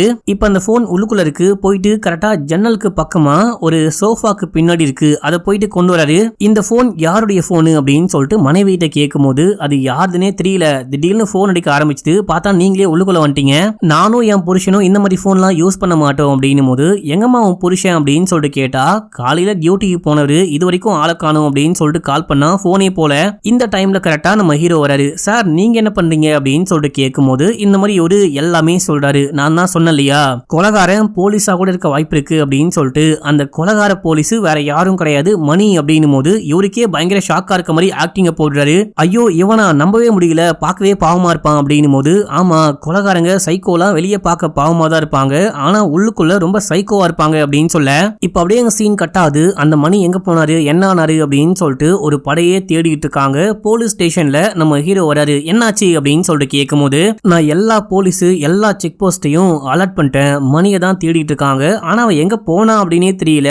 அவன் தான் உண்மையிலேயே இந்த கொலையெல்லாம் பண்றானா அப்படின்னு சொல்லிட்டு என்னால இதுவரைக்கும் நம்பவே முடியல, ரொம்ப ஆச்சரியமா இருக்கு அப்படின்னும் போது, ஆமா ஆச்சரியமா தான் இருக்கும். எனக்கு ஒரு விஷயம் தான் புரியவே இல்லை, இவனுக்கு எப்படி இந்த விஷயம்லாம் தெரிய வந்து தப்பிச்சு ஓடி போனானே தெரியல அப்படின்னும் போது, சார் போலீஸை பத்தி உங்களுக்கு தெரியாதா? ஒரு போலீஸுக்கு தெரிய வந்தாலே வாயை வச்சுக்கிட்டு சும்மா இருக்காம எல்லார்கிட்டையும் உளறி கொட்டுவாங்க. அப்படிதான் அங்க இங்கன்னு பரவி எப்படியோ மணிக்கு அதுக்கும் வந்து சேர்ந்திருக்கும். அவன் தப்பிச்சு ஓடி போயிட்டான் போல அப்படின்னும் போது, ஆனா மணியை வந்துட்டு அவ்வளவு ஈஸியாலாம் பிடிக்க முடியாது. ஆனா ஒரு மாதிரி ஒரு பயங்கரமான ஜீனியஸ் அப்படின்னு சொல்லிட்டு இந்த போலீஸே சொல்லிக்கிட்டு இருக்காரு. பார்த்தா நம்ம ஹீரோ தான் அந்த மணியை ஒரு இடத்துக்கு ஒரு ஸ்பாட்டுக்கு வர வச்சு அந்த ஆளை கொலை பண்ணிட்டு அந்த ஆளுடைய வீட்டுக்குள்ள போனை போட்டு அந்த ஆளை மாட்டி விட்டாரு அப்படின்னு சொல்லிட்டு காட்டுறாங்க. ஆக்சுவலா உண்மையிலேயே அந்த கொலைகாரன் ஜீனியஸ் தாண்டா அப்படின்ற மாதிரி ஒரு சீனு. இப்ப நம்ம ஹீரோ அந்த மணியை கொலை பண்ணிட்டு அதுக்கப்புறமா போயிட்டு வழக்கம் போல அந்த புக்ல வரைஞ்சுக்கிட்டு இருக்காரு மக்களே. இப்போ வந்துட்டு இந்த கேஸ் முடிஞ்சதுக்கு அப்புறமா கேஸ் முடிஞ்சு போச்சு அப்படின்னா கொலைகாரன் தப்பிச்சு ஓடி போயிட்டான். ஆல்மோஸ்ட் கொலைகாரன் யாரு அப்படின்னு சொல்லிட்டு போலீஸ் கண்டுபிடிச்சிட்டாரு. சீஃபை போயிட்டு மீட் பண்ணும்போது அவனை கண்டுபிடிக்க முடியல அப்படின்னு சொல்லிட்டு கடுப்பா பேசிக்கிட்டு இருக்காரு. அவனுக்கு ஒரு பயங்கரமான அடிக்ஷன் இருக்கு அப்படின்னும் போது, என்ன அடிக்ஷன் அப்படின்னு சொல்லிட்டு கேட்டா, சில பேருக்கு போதைப்பொருள் அடிக்ஷன், சில பேருக்கு பொண்ணுங்களை பார்த்தா அடிக்ஷன், சில பேருக்கு வந்துட்டு இந்த மாதிரி கொலை பண்றதுல அடிக்ஷன். நான் வந்துட்டு இதுக்கு முன்னாடி தன்னந்தனியா சின்ன வயசுல ஒரு வீட்டுல வாழ்ந்துகிட்டு இருந்தாராம். அங்க எலி தொல்லை அதிகமா இருக்கு அப்படின்னு சொல்லிட்டு எலிய பொறி வச்சு பிடிப்பாரு, எலிய கொலை பண்ணுவாரு, எலிய கொன்னு தூக்கி போடுவாரு அப்படின்னு சொல்லிட்டு இந்த விஷயம்லாம் பண்ண ஆரம்பிச்சிருக்காரு. இது ஒரு கட்டத்துல டெய்லி ஒரு எலிய கொலை பண்ணியே ஆகணும், அந்த எலிய கொலை பண்ணாதான் எனக்கு ஒரு சாட்டிஸ்பேக்ஷன் அந்த மாதிரி இருக்கும். இந்த மாதிரி கொஞ்சம் கொஞ்சமா கொலை பண்ண எனக்குள்ள அந்த அடிக்ஷன் வந்துச்சு இல்லையா, அதே அடிக்ஷன் தான் அந்த கொலைகாரனுக்குள்ள வந்திருக்கு அப்படின்னும் போது நம்ம ஹீரோவை காமிக்கிறாங்க.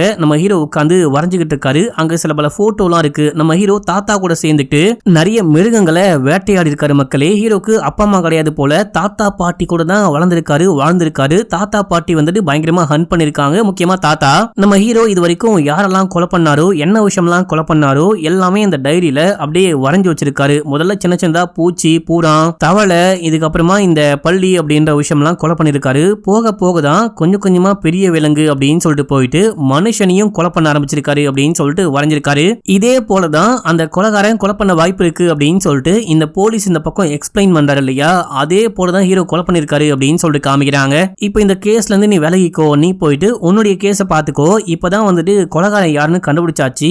ஊர் முழுக்க எல்லா போலீஸ் ஸ்டேஷனுக்குமே, முக்கியமா இந்தியால இருக்கிற எல்லா போலீஸ் ஸ்டேஷனுக்குமே இந்த ஆளுடைய போட்டோ அமிச்சு தேட சொல்லு, மத்தபடி நீ போயிட்டு வேலையை பாத்துக்கோ அப்படின்னும் போது, இருந்தாலுமே நான் சைட் பை சைடா இந்த மணியுடைய கேஸையும் பாக்குறேன். இந்த போன் கடைசியா ஒரு போன் சுவிட்ச் ஆஃப்ல இருக்கான், அந்த போன் எப்போ ஆன் ஆகுதுன்னு பாக்குறேன். மணியை கண்டுபிடிக்க முடியுமான்னு பாக்குறேன். அவனை கண்டுபிடிக்கிற வரைக்கும், அவனை என் கையால பிடிக்கிற வரைக்கும் எனக்கு தூக்கமே வராது, அதுக்கு பெர்மிஷன் கொடுங்க அப்படின்னு சொல்லிட்டு கேட்கும் போது, சரி ஓகே நீ மத்த கேஸை பாத்துக்கோ, கூடவே இந்த கேஸையும் பாத்துக்கோ அப்படின்னு சொல்றாரு. இப்ப அப்படியே எங்க சீனை கட் பண்ணி நம்ம ஹீரோவை காமிக்கிறாங்க. நம்ம ஹீரோவால கொலை பண்ணாம இருக்கவே முடியல மக்களே. ஏதாவது பண்ணும், ஏதாவது வேற வழியை கண்டுபிடிக்கணும் அப்படின்னு சொல்லிட்டு யோசிக்கிறாரு. ஒரு பப்ளிக் போன் பூத்துக்கு போயிட்டு அங்க இருந்து ஒரு ரிட்டையர்டான ஃபாரன்சிக் டாக்டருக்கு கால் பண்றாரு. கால் பண்ணி இந்த மாதிரி நான் ஒரு அசிஸ்டன்ட் டைரக்டரா இருக்கேன், அடுத்து ஒரு கிரைம் படம் எடுக்க போறேன், அதுல ரிசர்ச் சம்பந்தமா ஒரு டவுட் வந்திருக்கு. அதாவது நம்ம எல்லாமே ஃபேக்கா தான் பண்ண போறோம், இருந்தாலுமே அதை ஃபேக்கா பண்ணாம ரியலான ஃபேக்டோட ஃபேக்கா பண்ணும், அதை வந்துட்டு சினிமாட்டிக்கா கொண்டு போகணும் அப்படின்னா ரொம்பவே நல்லா இருக்கும். ரியலான ஃபேக்ட் எல்லாம் கண்டுபிடிக்கணும் அப்படின்றதுக்காக தான் உங்களுக்கு கால் பண்ணிருக்கேன், அதுக்கு நீங்க ஹெல்ப் பண்ணுவீங்களா அப்படின்னு சொல்லிட்டு கேட்கும்போது, என்ன டவுட்னு கேளுங்க, கண்டிப்பா எனக்கு தெரிஞ்சா ஹெல்ப் பண்றேன் அப்படின்னு சொல்றாரு. அங்க என்ன பேசினாங்க அப்படின்லாம் காமிக்கல. அடுத்த சீன்லயே பார்த்தா தலைவன் ஒரு பொண்ணை உசார் பண்ணி அந்த பொண்ணை ஹோட்டலுக்கு கூட்டிட்டு போயிட்டு பண்ண வேண்டிய வேலையெல்லாம் பண்ணி முடிச்சுட்டு ஏதோ மாத்திரை போடுறாரு. யோ என்னையா மாத்திரை போடுற அப்படின்னு சொல்லிட்டு கேட்கும்போது, எனக்கு சுகரு, அதான் டேப்லெட்லாம் போட்டுக்கிட்டு இருக்கேன் அப்படின்னு சொல்லிட்டு, உங்களுக்கு சுகர் இருக்கான்னு கேட்கும்போது, எனக்கு இல்ல என் புருஷனுக்கு தான் சுகர் இருக்கு, அவர் தான் டேப்லெட்லாம் போடுவாரு அப்படின்னு சொல்லும் போது, உனக்கு வேணா டெஸ்ட் பண்ணி பார்க்கலாமா அப்படின்னு சொல்லிட்டு கேட்கும்போது, சரி ஓகே டெஸ்ட் பண்ணி பார்க்கலாம் அப்படின்றாங்க. இவரும் பிளட்டை குத்தி இருப்பாங்க இல்லையா, அந்த நீடில் மாதிரி கொண்டு போயிட்டு டப்புன்னு அடிக்கிறாரு, ரத்தம் வருது. அதுக்கப்புறமா டெஸ்ட் பண்ணி பாக்குறாரு. இது அப்படியே சீனை கட் பண்றாங்க.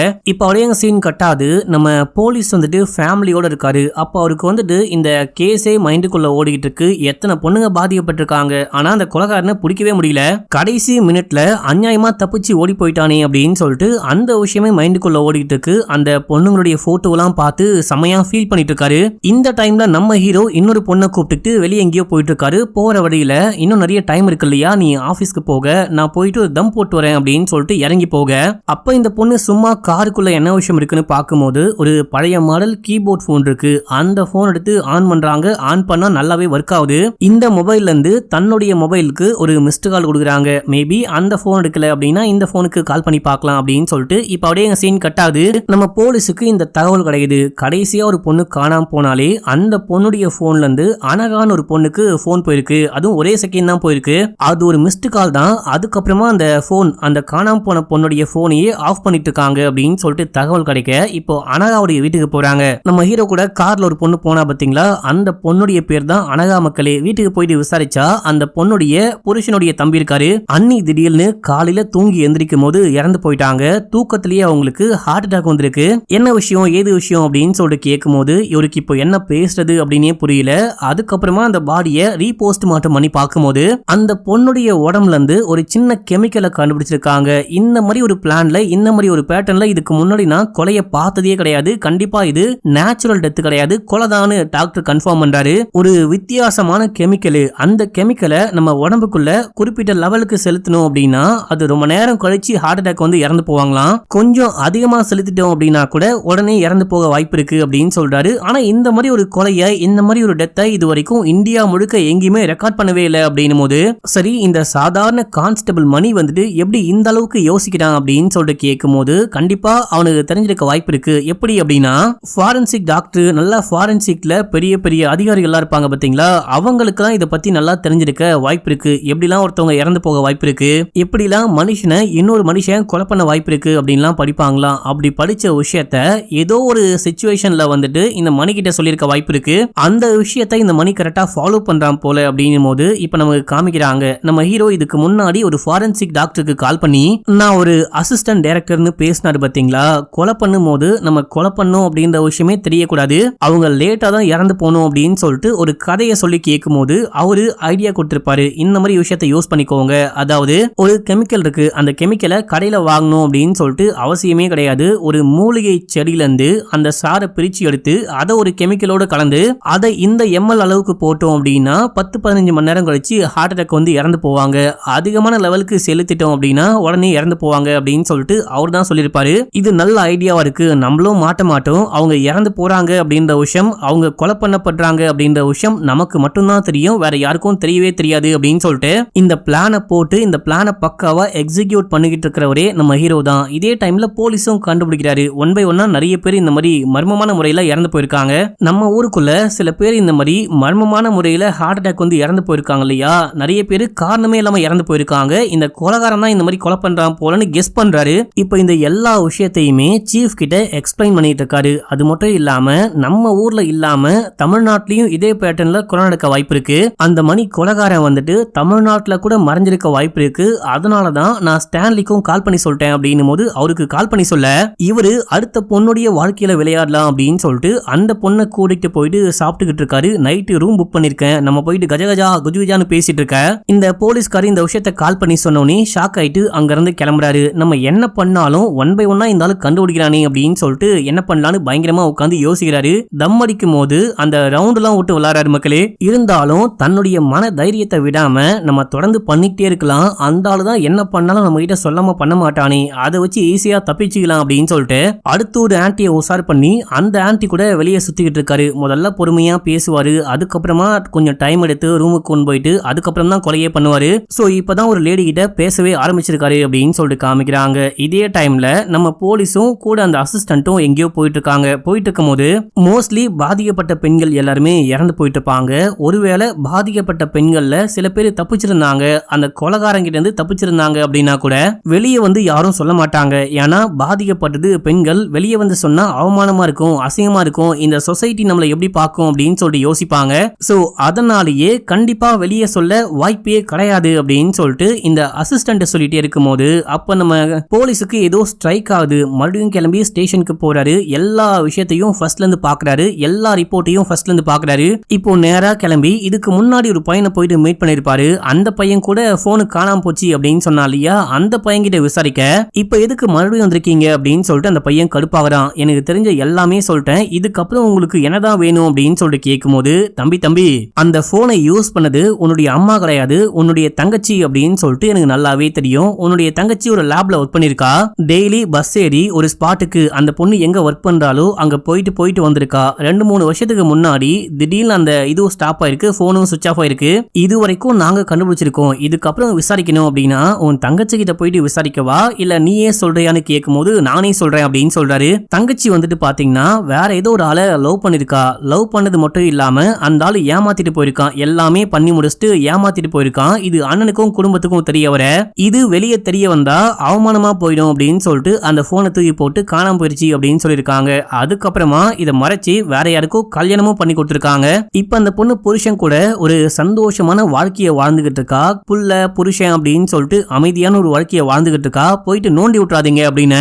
இல்ல இந்த கேஸோடைய சீரியஸ்னஸ் பத்தி உனக்கு தெரியவே இல்ல, நாங்க ஒரே ஒரு வாட்டி போயிட்டு அந்த பொண்ணு கிட்ட விசாரிக்க போறோம், புருஷனுக்கு தெரியாம விசாரிப்போம், யாருக்கும் எதுவுமே தெரியவே தெரியாது, எல்லாமே நான் பாத்துக்கிறேன் அப்படின்னு சொல்லிட்டு அந்த பொண்ணு தங்கச்சியுடைய அட்ரஸ் எல்லாம் வாங்கிட்டு நேரா வீட்டுக்கு போறாங்க. வீட்டுக்கு போயிட்டு அந்த பையன் யாரு என்ன விஷயம் ஆச்சு அப்படின்லாம் கேட்கும் போது டெய்லி வந்துட்டு இந்த பொண்ணு பஸ்ல லேபுக்கு ஒர்க் பண்ண போவா இல்லையா, அப்ப வந்துட்டு பஸ்ல தான் அந்த ஆளை பாத்துருக்கா. அந்த ஆளு கொஞ்சம் வயசானவரு, இதனாலேயே என் லவ் விஷயத்த வந்துட்டு வீட்டுல யார்ட்டையுமே சொல்லாம நான் பாட்னு பழகிட்டு இருந்தேன். ஒரு நாள் வந்துட்டு என் வயித்துல குழந்தை வளர வாய்ப்பு இருக்கு அப்படின்னு சொல்லிட்டு ஒரு டேப்லெட் கொடுத்தாரு. அந்த டேப்லெட்டை பாத்ரூம்குள்ள போயிட்டு போடலான்னு போயிட்டு வரும்போது என் பேகெல்லாம் தூக்கிட்டு என் போன்லாம் தூக்கிட்டு ஆள் எஸ்கேப் ஆயிட்டான். அதுக்கப்புறம் எல்லாமே வீட்டுல சொல்ல அவங்க தான் இந்த கல்யாணத்தையே பண்ணி வச்சாங்க அப்படின்னும் போது சரி அட்லீஸ்ட் இவன் தான் உன்னை ஏமாத்தினவனா அடையாளமாச்சு பார்த்து சொல்லு அப்படின்னு சொல்லிட்டு மணியோடைய போட்டோவை காமிக்கும் போது இவன் இல்ல அப்படின்றாங்க. ஏமா நல்லா பார்த்து சொல்லுமா, இவன் தான் பெண்கள் எல்லாரையும் ஏமாத்துற சைக்கோன்னு நாங்க தேடிட்டு இருக்கோம் அப்படின்னும் போது இல்ல சார் எனக்கு தெரியாதா, நான் பழகி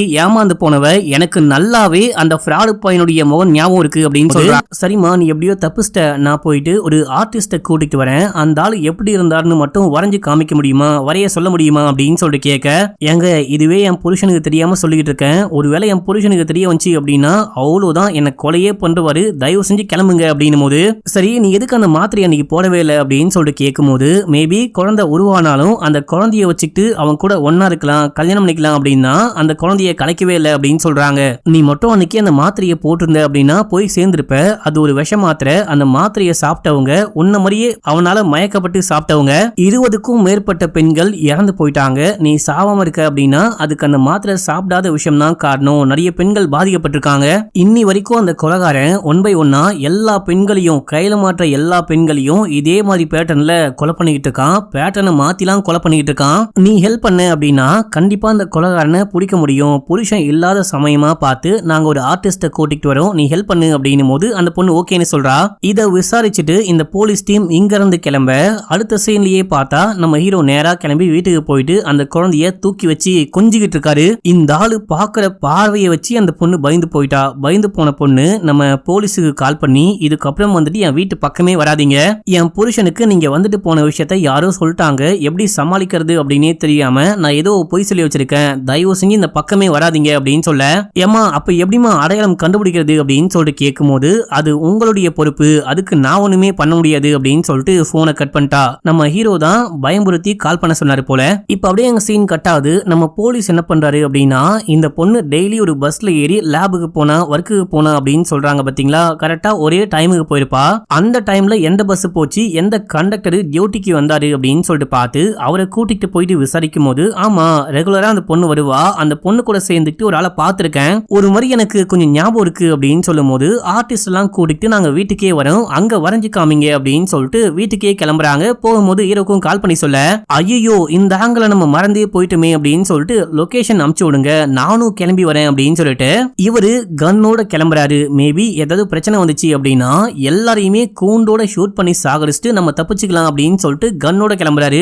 ஆனா ஹீரோ போறதுக்கு முன்னாடியே அந்த போலீஸும் அசிஸ்டன்ட்டும் அந்த வீட்டுக்கு போயிட்டாங்க. அந்த கண்டக்டரும் சொல்ல சொல்ல அந்த ஆர்டிஸ்ட் அப்படியே வரைய ஆரம்பிக்கிறாரு. நம்ம ஹீரோ உள்ளுக்குள்ள போக அந்த ஆர்டிஸ்ட் வரைஞ்சு முடிக்கிறாரு. இவன் தான் அந்த கொலைகாரன் அப்படின்னு சொல்லிட்டு அந்த கண்டக்டரும் சொல்லும் போது சார் கரெக்டான டைமுக்கு வந்திருக்கீங்க, இவன் தான் அந்த கொலைகாரனா அப்படின்னு சொல்லிட்டு காமிக்கும் போது இவருக்கு கை கால்லாம் நடுங்குது. மாட்டினமுடா அப்படின்னு சொல்லிட்டு பார்க்கும்போது வேற யாரையோ அந்த கண்டக்டர் சொல்லியிருக்காரு, ஆர்டிஸ்டும் வரைஞ்சிருக்காரு. இப்போ கண்டக்டர் உள்ள இருந்து டீ காஃபி எல்லாம் கொண்டு வந்து கொடுக்கும் போது உங்களை நான் எங்கேயோ பார்த்திருக்கனே அப்படின்னு சொல்லிட்டு ஹீரோவை பார்த்து கேட்கும் போது ஆக்சுவலா இந்த ஊர் பக்கம் தான் என் வீடு, சோ அதனால எங்கேயாச்சும் போலீஸ் ஸ்டேஷன்ல இல்ல போயிட்டு வரும்போது பார்த்திருக்க வாய்ப்பு இருக்கு அப்படின்னு சொல்லும் போது இந்த ஒரு ஸ்கெட்ச் போதும், இதை வச்சு அந்த கொலைகாரனை ஈஸியா கண்டுபிடிப்பேன் அப்படின்னு சொல்லிட்டு போலீஸ் சொல்ல அதுக்கு வாய்ப்பு ரொம்ப கம்மி, பிடிச்சாலுமே நம்ம கிட்ட ப்ரூஃப் இல்ல, ஸ்ட்ராங்கான எந்த ஒரு எவிடன்ஸும் இல்ல, எவிடன்ஸே இல்லாம நம்ம என்ன பண்ண போறோம் அப்படின்னு சொல்லிட்டு கேட்கும்போது இப்போ அப்படியே எங்க சீன் கட் ஆகுது. அடுத்து போலீஸும் இந்த அசிஸ்டன்ட்டும் கிளம்புறாங்க. எங்கேயோ போயிட்டு இருக்கும் போது அந்த ஆளு சொன்னது கரெக்டான விஷயம் தான், நம்ம கிட்ட எந்த ஒரு ப்ரூஃபும் இல்ல, எந்த ஒரு எவிடன்ஸும் ஸ்ட்ராங்கா இல்லாம எப்படி கைது பண்ண போறோம்னு கேட்கும்போது சில கேஸுக்கு எவிடன்ஸ் முக்கியம் கிடையாது, கொலைகாரன் யாருன்னு தெரிஞ்சா போதும்னு சொல்லிட்டு இந்த போலீஸ் சொல்றாரு. இப்ப அப்படியே சீன் கட் ஆகுது. நம்ம ஹீரோ ஒரு ஆன்டி கூட பேசிட்டு இருக்காரு பாத்தீங்களா, அந்த ஆன்டிக்கு வந்துட்டு ஒரு குட்டி பொண்ணு இருக்கா. அந்த பொண்ணு கிட்ட சொல்லிட்டு அம்மா நைட் டியூட்டிக்கு போறேன், நாளைக்கு காலைல தான் வருவேன், நீ வெயிட் பண்ணு, வந்துட்டு ஒரு சந்தோஷமான விஷயத்த சொல்றேன் அப்படின்றாங்க. இவங்களுக்கு புருஷன் கிடையாது, அந்த ஆளை எப்படியாச்சும் கல்யாணம் பண்ணிக்கலாம், நம்ம பெண் குழந்தைக்கு ஒரு அப்பா கிடைப்பாரு அப்படின்னா இந்த லேடி வந்துட்டு பாத்தீங்கன்னா நம்ம ஹீரோ கூட பழகிட்டு இருக்காங்க. இப்போ வந்துட்டு லாட்ஜிக்கு வராங்க. நைட்டு ரிசப்ஷன்ல ஒரு ஆள் வெயிட் பண்ணிட்டு இருக்காரு. இந்த மாதிரி ரூம் புக் பண்ணிருக்கேன் அப்படின்னும் போது ஆமா நீங்க தான் புக் பண்ணிருக்கீங்க, ஐடி கார்டை காமிங்க அப்படின்னும் போது எனது ஐடி கார்டா, நேத்து நான் வந்து புக் பண்ணும்போது ஐடி கார்டு எதுவுமே வேணாம் தானே சொன்னீங்க அப்படின்னு சொல்லிட்டு கேட்கும்போது பையன் ஏதோ தெரியாம சொல்லியிருப்பான், ஐடி கார்டை காமிங்க அப்படின்னு ஃபேக் ஐடியோட வந்திருக்காரு. பர்ஸ் எடுத்து ஐடி கார்டை காமிச்சிட்டு நேரா உள்ளுக்குள்ள போறாரு. இவரும் நோட் பண்ணிக்கிறாரு. மேல போயிட்டு வேலைய ஆரம்பிக்கலாம் அப்படின்னு சொல்லிட்டு பார்க்கும்போது அப்ப யாரோ கதவை தட்டுறாங்க. யாருன்னு பார்த்தா அந்த ரிசப்ஷனிஸ்ட் வந்திருக்காரு. யோ என்னையா வேணும் அப்படின்னு சொல்லிட்டு கேட்கும்போது சாப்பாடு சரக்கு ஏதாவது வேணுமா அப்படின்னு சொல்லிட்டு கேட்கும்போது எதுவுமே வேணாம் அப்படின்னு சொல்ல, சார் நீங்க போலீஸ் தானே, நான் உங்களை வந்துட்டு ஸ்டேஷன்ல கூட பார்த்திருக்கேன் அப்படின்னும் போது அதுக்கு இப்ப என்ன அப்படின்னு சொல்லிட்டு லைட்டா பயமா இருக்கு, இருந்தாலும் சமாளிக்கிறாரு. உனக்கு எப்படி தெரியும் அப்படின்னு சொல்லிட்டு கேட்கும்போது நான் உங்களை எங்கேயோ பார்த்திருக்கேன், இப்போ பர்ஸ்குள்ள யூனிஃபார்மோட ஒரு போட்டோவை பார்த்தேன், அதை பார்த்து தான் கன்ஃபார்ம் பண்ணேன், எனக்கு ஒரு ஹெல்ப் பண்ண முடியுமா அப்படின்னு சொல்லிட்டு கேட்க, என்ன ஹெல்ப் அப்படின்னு சொல்லிட்டு கேட்கும்போது இந்த மாதிரி சில வருஷங்களுக்கு முன்னாடி என் பொண்ணு காணாம போயிட்டா, திடீர்னு காணாம போயிட்டா, போலீஸ் விசாரிச்சாங்க ஆனா ஒண்ணுமே கண்டுபிடிக்காம அப்படியே நிப்பாட்டிட்டாங்க, நீங்க ஹெல்ப் பண்ணுவீங்களான்னு கேட்கும்போது கண்டிப்பா ஹெல்ப் பண்றேன் அப்படின்னு சொல்றாரு. இது என் பொண்ணுடைய போட்டோ, மத்த டீடைல்லாம் இருக்கு, ப்ளீஸ் ஹெல்ப் பண்ணுங்க அப்படின்னு சொல்லிட்டு அங்கிருந்து கிளம்ப இப்போ இந்த டீடைல்லாம் வாங்கிட்டு உள்ளுக்குள்ள போறாரு. மைண்டுக்குள்ள ஏதோ ஓடிட்டே இருக்கு, ஏதோ தப்பா இருக்கு, ஏதோ தப்பா இருக்கு அப்படின்னு சொல்லிட்டு ஓடிட்டே இருக்கு. நம்மளால காணாம போகப்பட்ட பொண்ணா இருக்குமோ அப்படின்னு சொல்லிட்டு உள்ளுக்குள்ள பார்த்தா ஃபர்ஸ்ட் ஒரு பொண்ணை காமிச்சாங்க இல்லையா, வெரி ஃபர்ஸ்ட் சீன்லயே நம்ம ஹீரோ ஒரு பொண்ணை கொலை பண்ணாரு பாருங்க, அந்த பொண்ணுடைய போட்டோ தான் உள்ளுக்குள்ள இருக்கு. இதை பார்த்தோன்னே இவருக்கு படபடன்னு வருது. சரி நான் போயிட்டு ஒரு தம் போட்டு வரேன் அப்படின்னு சொல்லிட்டு கிளம்புறாரு. கீழே போயிட்டு பார்த்தா ரிசப்ஷனிஸ்ட ஆளை காணும். இதே டைம்ல இந்த கொலைகாரனை நான் இந்த ஸ்பாட்ல பார்த்தேன் அப்படின்னு சொல்லிட்டு யாரோ கால் பண்றாங்க. இந்த தகவல் கிடைச்சி நம்ம போலீஸ் டீம் கிளம்பி இந்த ஸ்பாட்டுக்கு வராங்க. இந்த ஊர் முழுக்க நம்ம போலீஸ் தேடி அலையிறாரு. அந்த டைம்ல பொண்டாட்டி கால் பண்ண, இது வரைக்கும் அந்த கொலைகாரனை பிடிக்கவே இல்லையான்னு கேட்கும்போது கண்டிப்பா பிடிச்சிருவேன், இன்னைக்கு நைட்டு வீட்டுக்கு வர மாட்டேன், இங்கே ஒரு ஹோட்டல்ல ரூம் போட்டு ஸ்டே பண்ண போறேன் அப்படின்னு சொல்லிட்டு போனை கட் பண்ணிட்டு உள்ளுக்குள்ள வந்தா அந்த லாட்ஜுக்குள்ள நம்ம ஹீரோ இருக்காரு. ஏங்க நீங்க இங்க என்னங்க பண்றீங்க அப்படின்னு சொல்லிட்டு கேட்கும்போது இந்த மாதிரி அந்த ஸ்பெஷல் பிரான்ச் இருக்குல்ல, அந்த கேஸ் விஷயமா நானும் சிஐயும் வந்திருக்கோம், அவரு ரூம்ல இருக்காரு, இந்த மாதிரி கீழே ஏதாவது தண்ணி கிடைக்குமா, தம் அடிக்கலாமா அப்படின்னு சொல்லிட்டு வந்தேன், நீங்க இங்க என்ன பண்றீங்க அப்படின்னு சொல்லிட்டு கேட்கும்போது கொலைகாரனை தேடி வந்தேன் அப்படின்னு சொல்றாரு. சரி ஓகே தேடுங்க நான் மேல போறேன் அப்படின்னு சொல்லிட்டு நழுவிக்கிட்டு மேல போலாம் அப்படின்னு சொல்லிட்டு பார்க்கும்போது அவரு அந்த ஸ்கெட்ச் வரைஞ்சாரு இல்லையா, அந்த கொலைகாரனுடைய போட்டோ வச்சிருக்கீங்களான்னு கேட்கும்போது இல்லன்னு ஹீரோ சொல்லும் போது இந்தாங்க இதை வச்சுக்கோங்க, இந்த காப்பியை வச்சு தேடுங்க அப்படின்னும் போது பேப்பரை வாங்கிட்டு மேல போறாரு. மேல போகும்போது போட்டோ அந்த பேப்பரை பிரிச்சு பார்க்கும்போது நம்ம ஹீரோவுடைய போட்டோ, ஆக்சுவலா நம்ம ஹீரோவே வரைவார் இல்லையா, அந்த போட்டோ தான் ஆக்சுவலா அன்னைக்கு அந்த கண்டக்டர் ஹீரோவுடைய போட்டோ தான் வரைஞ்சிருக்காரு. இதை பார்த்துட்டு ஷாக் ஆயிட்டு பயபுல கூடியே சுத்திக்கிட்டு இருக்கான். இந்தால பிளான் பண்ணி கரெக்டா பிடிக்கணும் அப்படின்னு சொல்லிட்டு போட்டோவெல்லாம் மாத்தி காமிச்சு இவரை வந்துட்டு நம்ப வச்சு வெளியே உலா விட்டுருக்காங்க. அதுக்கப்புறமா கையும் களவுமா இந்த ப்ரூஃப்லாம் வேணும் இல்லையா, ஹீரோவே சொல்லியிருப்பாரு எந்த ஒரு எவிடன்ஸுமே இல்ல அப்படின்னு சொல்லிட்டு எவிடன்ஸை கலெக்ட் பண்ணும் அப்படின்னு ஹீரோவை ஃபாலோ பண்ணி ஹீரோ தனியா ஒரு வீட்டுக்கு போவாரு பாருங்க. அங்க போயிட்டு அந்த டைரி எல்லாம் பார்க்கும்போது இது வரைக்கும் எந்த பெண்கள்லாம் காணாம போயிருக்காங்களோ, ஆக்சுவலா நம்ம போலீஸ் ஒரு 20-25 பேர் இருப்பாங்க அப்படின்னு சொல்லிட்டு யோசிச்சிருப்பாரு. அங்க போனா பல பெண்களுடைய போட்டோவை வரைஞ்சு வச்சிருக்காரு. இவங்க எல்லாருமே ஹீரோவால கொலை செய்யப்பட்டவங்க. இந்த போலீஸோடைய போட்டோ, அதுக்கப்புறமா மணியுடைய போட்டோ, சில பேருடைய போட்டோலாம் இருக்கும், நம்ம ஹீரோவுடைய போட்டோ கூட இருக்கும். அதை கழிச்சு கொண்டு வந்து ஹீரோவிட கொடுத்திருப்பாரு. இதுக்கு நடுவுல இந்த போலீஸ்காரு இந்த ஸ்கெட்சையும் கொண்டு போயிட்டு அந்த பொண்ணு கிட்ட காமிச்சு இவன் தான் அந்த ஃப்ராடு பைய கொலைகாரனா சைக்கோவா அப்படின்னு சொல்லிட்டு கேட்கும் போது இந்த பொண்ணு ஆமான்னு சொல்லியிருக்கோம்.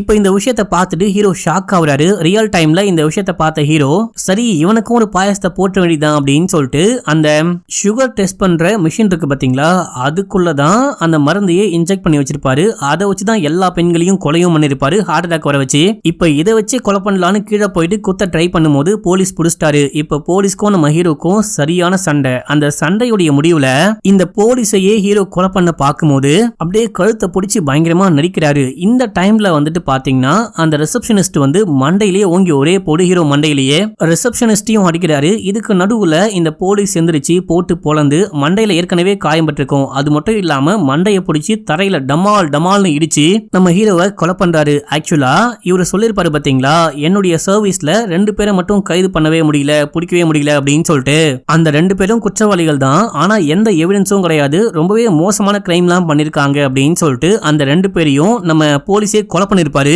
அதே போல இப்போ நம்ம ஹீரோவையும் கொலை பண்ணி அந்த ரிசப்ஷனிஸ்டோட ஹெல்ப்பால தூக்கிட்டு போயிட்டு ஹீரோவுடைய காரோட டிக்கிலேயே போடுறாரு. இந்த சீன்ல கர்மா இஸ் பூமராங்டா அப்படின்னு சொல்லிட்டு காமிச்சிருப்பாங்க. ஸ்டார்டிங்ல நம்ம ஹீரோ தூக்கின்னு போயிட்டு போட்டிருப்பாரு, இப்போ நம்ம ஹீரோவையே தூக்கின்னு போய் போடுறாங்க. இப்போ அந்த ரிசப்ஷனிஸ்ட் சல்யூட் பண்ணிட்டு போறாரு. ஆக்சுவலா இவரு ரிசப்ஷனிஸ்டே கிடையாது, போலீஸ் தான் போல. அப்படின்னா ஹீரோவை மொத்தமா ஃபாலோ பண்ணி பக்காவா பிளான போட்டு ஹீரோவை கொலை பண்ணிருக்காரு. இப்போ இந்த போலீஸ் நம்ம ஹீரோவுடைய கார்லயே இங்க இருந்து கிளம்புறாரு. அப்படி கிளம்பி போயிட்டு இருக்கும் போது டிக்கிக்குள்ள இருந்து ஏதோ சவுண்ட் கேக்குது. நம்ம ஹீரோ இன்னமும் சாகலன்னு காமிக்கிறாங்க.